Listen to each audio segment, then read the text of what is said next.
आज हम स्टार्ट करने जा रहे हैं वेक्टर और क्रॉस प्रोडक्ट से रिलेटेड क्वेश्चंस। इस क्वेश्चंस में क्या होगा, वेक्टर प्रोडक्ट का भी यूज होगा और क्रॉस प्रोडक्ट का भी यूज होगा। ये क्वेश्चन नंबर 44 है। इससे पहले 43 क्वेश्चन इस चैप्टर के मैं करवा चुका हूं, जिसमें सारे टॉपिक एक सीरियल वाइज कवर करे गए हैं। अगर उसको सीरियल वाइज देखना है तो इसकी प्लेलिस्ट में जाकर आप देख सकते हैं। क्वेश्चन नंबर 44 है, express the vector A vector equal to 5i minus 2j plus 5k as the sum of two vectors such that one is parallel to the vector b vector equal to 3i plus k and other is perpendicular to b vector. Question में क्या लिख रखा है कि हमें एक ए vector दे रखा है, इसको हमें एक्सप्रेस करना है दो ऐसे वेक्टर के सम में जिसको ऐड करने पर तो ये वेक्टर आए, लेकिन उसमें से एक वेक्टर इसके पैरेलल होना चाहिए और इसके परपेंडिकुलर होना चाहिए दूसरा वेक्टर। तो मान लेते हैं ये ए वेक्टर जो दे रखा है और बी वेक्टर जो दे रखा है, ये दोनों हो गए। अब हमें ए वेक्टर को एक्सप्रेस करना है दो ऐसे वेक्टर में जो जोड़ने पर कितना है, अल्फा वेक्टर। तो यहां पर मान लेते हैं let A vector is equal to alpha plus beta vector हो गया। ठीक है, A vector alpha plus beta vector है। अल्फा प्लस बीटा, अल्फा और बीटा दो वेक्टर का सम जो है ए वेक्टर है, इसी तरह एक्सप्रेस करना था। अब अल्फा वेक्टर जो है, ये वेक्टर जो है बी वेक्टर के पैरेलल है, इसके पैरेलल है, और जो दूसरा वाला वेक्टर है वो इसके क्या होगा, परपेंडिकुलर होगा, बी वेक्टर के परपेंडिकुलर होगा। और यहां पर हम ये भी मान लेते हैं alpha vector equal to x i y j z के।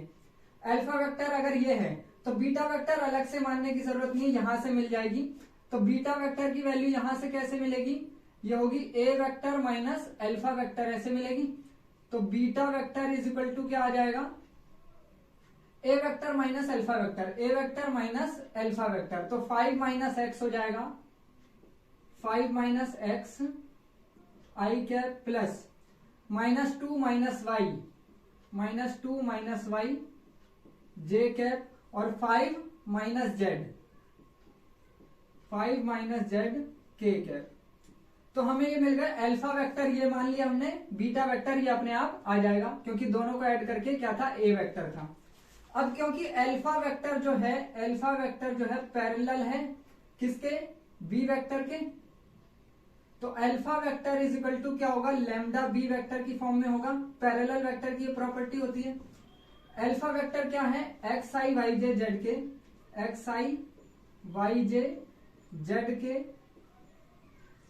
इज इक्वल टू क्या हो जाएगा, lambda b vector 3i 0j plus के।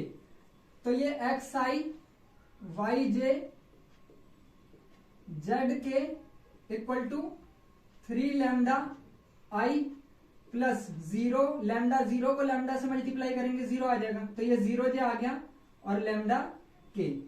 जब इनको हम कंपेयर करेंगे, आई जे के वाले टर्म को कंपेयर करेंगे, तो x की वैल्यू कितनी आ गई, 3 लैम्डा आ गई, y की वैल्यू कितनी आ गई, 0 आ गई, और z की वैल्यू कितनी आ गई, लैम्डा आ गई। ठीक है, यहां से अगर हम लैम्डा की वैल्यू, x की वैल्यू 3 लैम्डा, y की वैल्यू 0 और z की वैल्यू लैम्डा। अब यहां पर देखो ये बीटा वेक्टर जो है, बीटा वेक्टर बी वेक्टर के परपेंडिकुलर है, बीटा वेक्टर जो है बी वेक्टर पे परपेंडिकुलर है। तो इस हिसाब से बी डॉट बी, अगर कोई दो वेक्टर परपेंडिकुलर होते हैं तो उनका डॉट प्रोडक्ट क्या होता है, 0, तो ये 0 हो गया।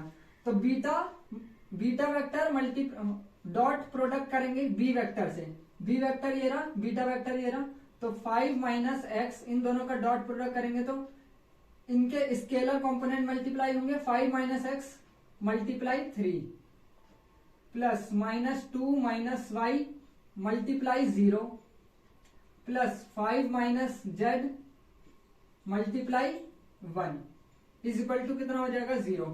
अब x और y, z की वैल्यू जो आई है यहां से वो इसमें पुट कर देंगे तो सारे टर्म होंगे वो लैम्डा की फॉर्म में होगी।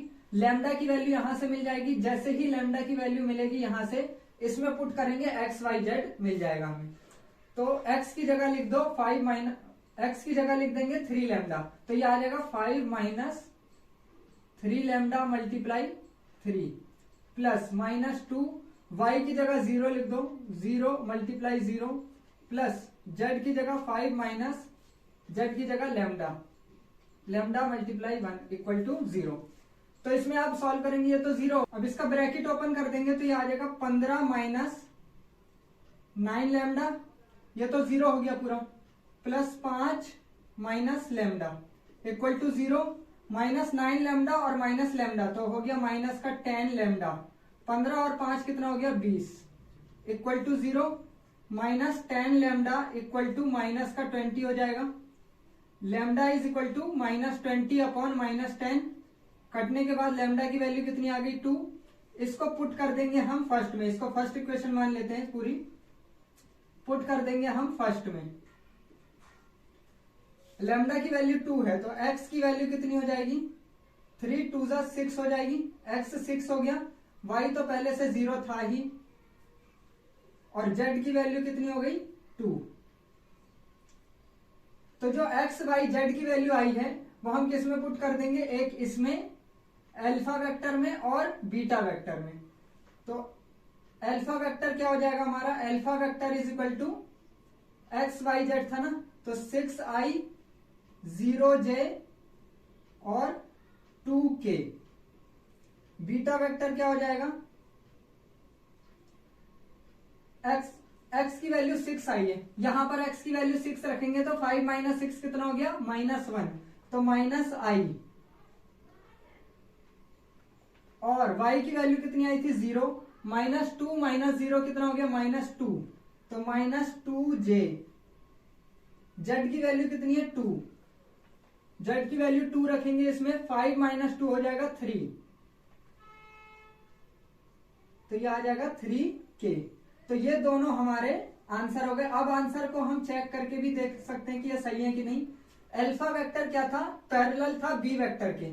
अगर ये अल्फा वेक्टर बी वेक्टर के पैरेलल है तो इनका जो स्केलर प्रोडक्ट होंगे, स्केलर कंपोनेंट होंगे, उनका रेशियो बराबर होगा। मतलब डायरेक्शन रेशियो जो है 602 और इसका डायरेक्शन रेशियो है 301, इनका रेशियो बराबर होगा। तो हम करेंगे 3/6, कितना आएगा 1/2, ये है 0/0, तो ये 0/0 की वैल्यू तो कुछ भी लिख सकते हैं, तो ये 1/2 भी लिख सकते हैं, और इसका 1 और इसका 2, 1/2 हो गया 1, तो इनका रेशियो बराबर आ रहा है, तो इसलिए ये पैरेलल होगा। और बी वेक्टर क्या है, परपेंडिकुलर था किसके, बी वेक्टर परपेंडिकुलर था किसके, बीटा वेक्टर के, ठीक है। तो इनका डॉट प्रोडक्ट 0 आएगा, डॉट प्रोडक्ट करके देख लो, -1 मल्टीप्लाई 3 कितना आ जाएगा -3 आ जाएगा।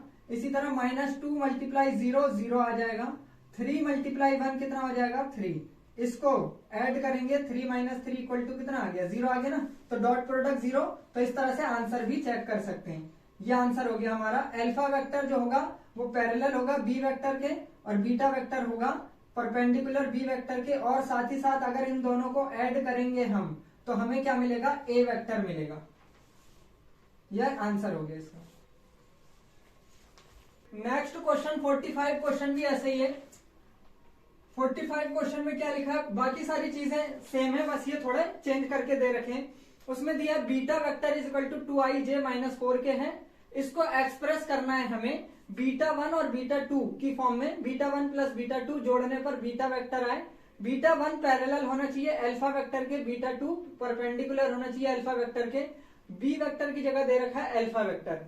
अल्फा वेक्टर के पैरेलल होना चाहिए एक β1 वेक्टर, और β2 वेक्टर परपेंडिकुलर होना चाहिए इस वेक्टर के।